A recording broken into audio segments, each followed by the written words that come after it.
Salut, Semne Cusute. Hello. Hello. To our new friends. We are making progress in our Tracks for Crafts project, and we want to keep you updated. Please subscribe to get more news and interesting discussions. And let's see, in this moment our project is busy. The roots are searching for and spreading underground. We are progressing in terms of research and study, and branches are spreading, and we are blooming with some of the creations that we are making. And we started to have fruits, we started to have a bit of dissemination because we have an article that is published already. And the busy bees are working, and they're going to be even more busy because we have to prepare a sampler.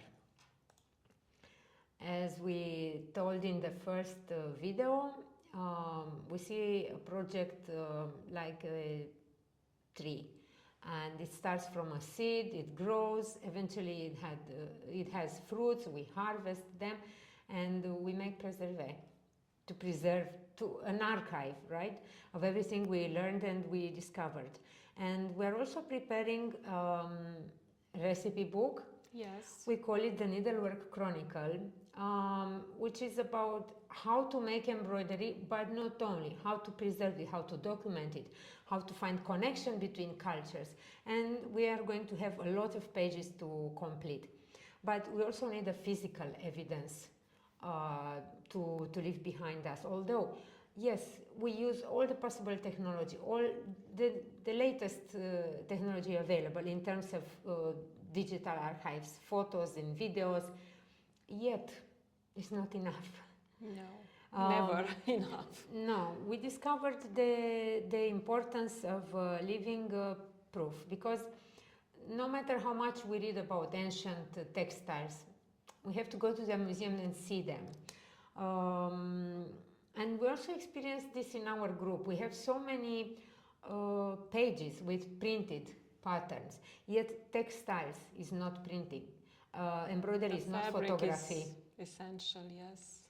Why do you think it's important? Because some people might say it's a useless effort, but from our experience, what did you notice?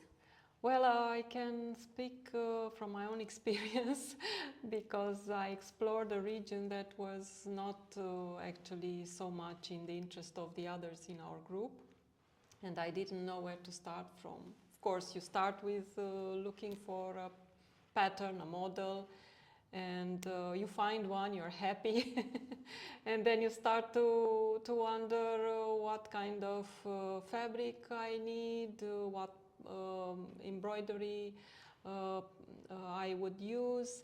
And I have to admit, my first shirt was not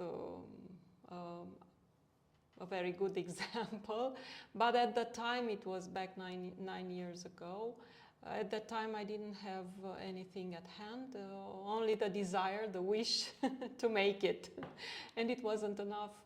And in time I realized that I should have used another type of fabric. Fabric is important because I had a rich embroidery.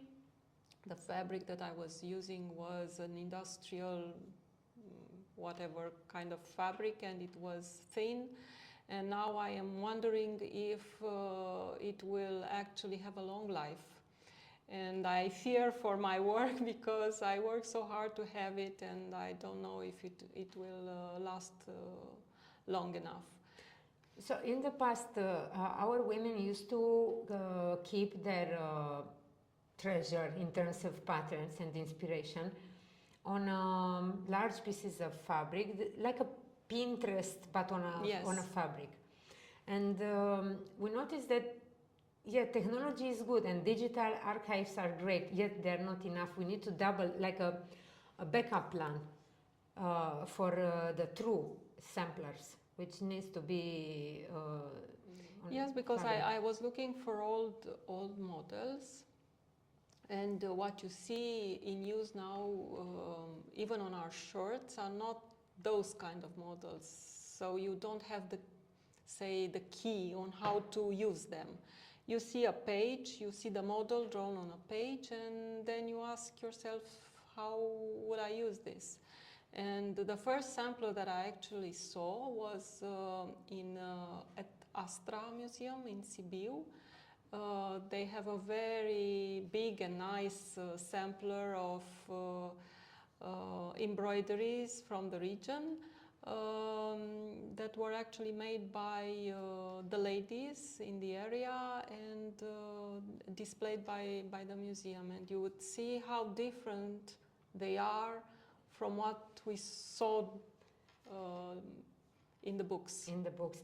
But I think it's also important to mention something else that we noticed in time through our experience, that displaying printed pages with a model of a blouse described from the collar to the end of the sleeve with all the elements on one page. This is not very good either. It looks like a useful guideline at start, but then you realize that shrinks the pool of embroidery DNA, let's say, because because you can understand how the model should spread on your shirt, but you still don't have the feel on what the scale of the model would be, what the embroidery steps are, how many repetitions, where to be exactly placed on the shirt. Yes, but even more for ladies who are more advanced, let's say, for them it would be useful to create their own combinations, and then you might block their imagination, their creativity, if you give them some very like a guideline. More than a guideline, it's quite a strict guideline, because they will try to respect that so much, and they have problems into creating new models. And I know it sounds a bit strange to think in Europe in 2024. We are concerned that the traditional models are not enough, but we don't have enough models. For how many women are now preserved in the past, compared with how many women are now willing to do. And everybody wants their shirt to be unique, in the same time respecting the local look and feel of the region. And we decided to create these samplers that would not be like a printed page with all the shirts, but elements, and with indications. And here we use technology to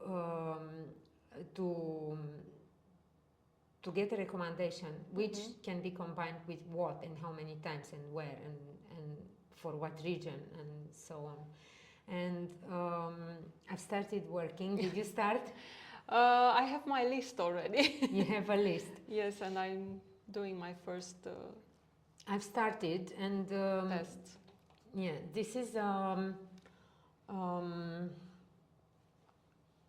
pattern for shoulder from the region where I was born, Bucharest, and it will be created in 3 copies. One will remain in Semne Cusute, one will go to University of Antwerp, which organized this project and invite us in. So we were thinking they must benefit and keep these embroidery samplers. And another one, we'd like to imagine it traveling throughout Europe to inspire other people. Yes. And this is going to happen for each element. This is the chest element. This is the opening in front, and this is the motif placed for the chest. And it's important not to keep everything in one design, because maybe somebody in the future will have more freedom and more courage to mix this pattern with another chest pattern and then create more and more and more blouses.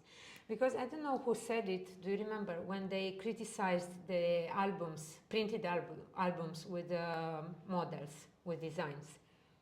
No. When they first appeared, they were criticized for killing killing creativity. Creativity, because they will only want to reproduce what is already again and again, yes. And again and again.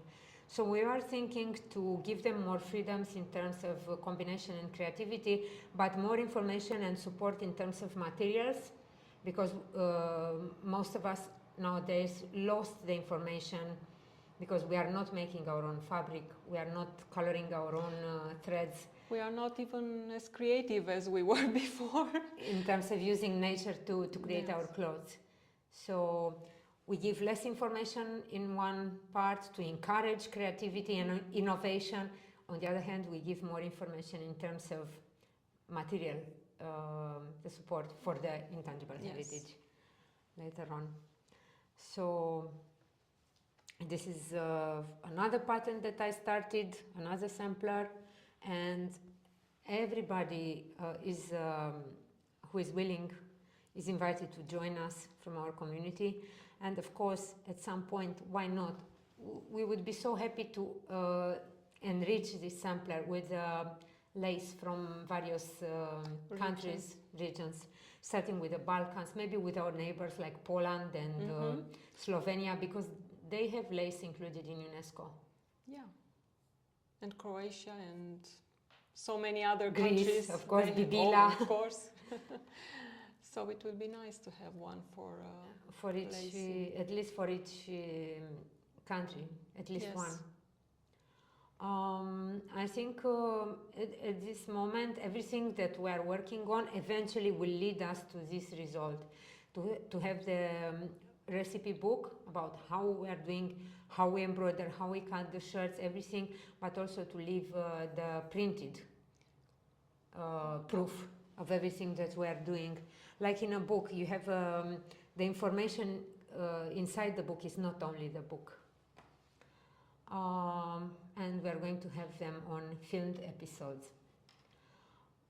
Everything will be in English for everybody in the world, in the European Union, to be able to enjoy and learn.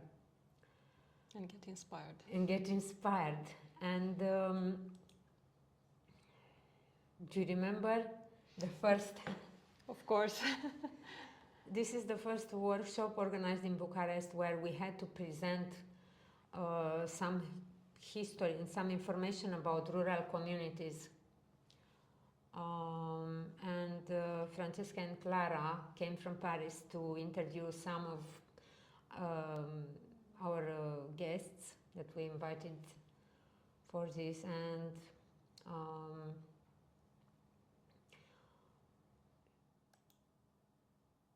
they asked questions, they explored shirts.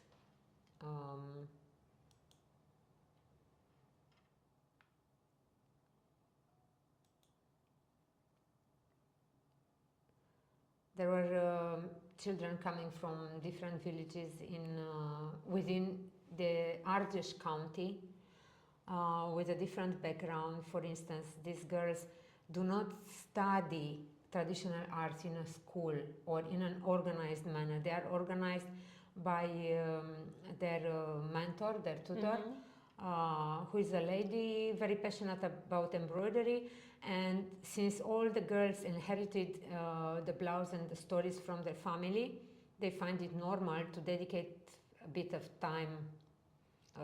They need to go to school, they need to play, they need to socialize, they need to use their mobile phones to stay connected, but they also like to do a little bit of embroidery time to time. Just enough to understand at least what they are wearing. Yeah, when and they to need to stay in appreciate. house, when they need to, when they want to meet and share, they work on the blouses. It's slow fashion, they are not in a rush, they are progressing in their own time, because they have plenty of time ahead, let's say. And this is their teacher, let's say, teaching them how to create the embroidery. I think they are around 12, 13, 14 maybe years maximum. between 11 and 14. Here they are. We've been doing this workshop in the National Museum of the Romanian Peasant, which is our partner since forever for so many projects. So we are hoping that Francesca and Clara will draw some conclusions from everything they saw, because their report will also be a fruit, a product. Whatever they observed, whatever they studied, they interviewed, might be useful to research. And here is another group of children. They also come from Argeș, from the village Bogați. They are a little bit closer to Bucharest. Here is the pure joy when you learn your first steps in embroidery. Francesca is learning. Happy. Yeah.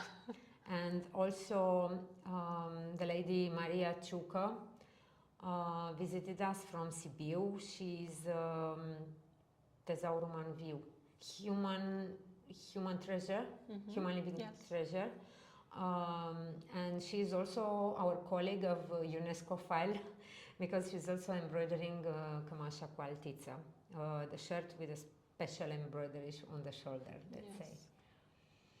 And she came all the way together with her daughter and with her granddaughter. And you can see here from generation to generation, the costume, the blouse remains pretty much the same. It's only the length of the skirt that is becoming shorter and shorter. Always in tune with the times. With the times. And yes, of course, we have no problems to wear this traditional shirt with jeans or with trousers. This is no issue. But if you want to wear the whole costume, you don't have to be really. You can decide how much you want to show and how much you want to hide. But the blouse must be seen, yes. the sleeves must be seen, and the chest must be seen, because there is a lot of work going there. And it's important to remember that we stay connected and we want to work on these samplers together, because we work organized and we exchange materials and ideas about how to do it and what to choose, because there are so many patterns we want to save. And we meet as often as possible, once every week or every 2 weeks. How often do you come? Twice per month. I think this is like a medium. This is a medium, like twice per month we participate. And there are weekly meetings in all biggest cities in Romania. And it's important to remember that in the same time we have to continue our activity, and you are more than welcome to see our videos about zero waste cutting patterns and how we adjust the fabric, and then how we make the embroidery speak about us on our shirts, how we lock and how we ensure all the pieces are together and connected with keys. And of course, this is open to everyone, how to enrich your clothes with ancient lace. And yes, of course, maybe at some point you decide to add this technique to an existing piece of cloth, and then you go in this category which is called upcycle, recycle and upcycle. But maybe you want to start a shirt from zero, and then maybe you'd find these classes are also useful. But you can simply modify an existing T-shirt or whatever thing you have, the traditional blouse, you can update it a little bit. But for people from other countries, they don't have traditional blouses. They might take any shirt or a T-shirt and play with it until they will. Jeans can be also changed into new. And then let's explore different cultures, see what we have similar, and how without borders was the textile word actually. And we speak about how to be precious but pragmatic in the same time. We are going to speak about how we make time efficient, how we get to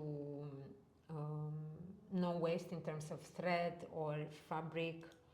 It's important to manage the resources properly, especially when you don't have too many.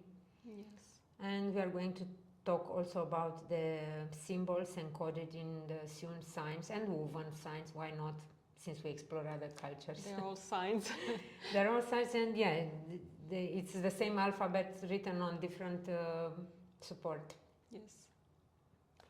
But most important is to stay together, to learn from each other, and this is why we are more than happy to get your suggestions and to mention whatever you have interesting in lace in your country. If you are from a country with a lace tradition, please let us know if you know what kind of lace techniques are practiced in your country. Is it Irish lace, Slovenian? Is it Polish, Belgian? And what do you think it's so special about About lace? it? Yes. In your country, and maybe you consider sharing all this information with everybody else. Thank you very much, and Hope you'll be inspired. we'll see you soon. Bye.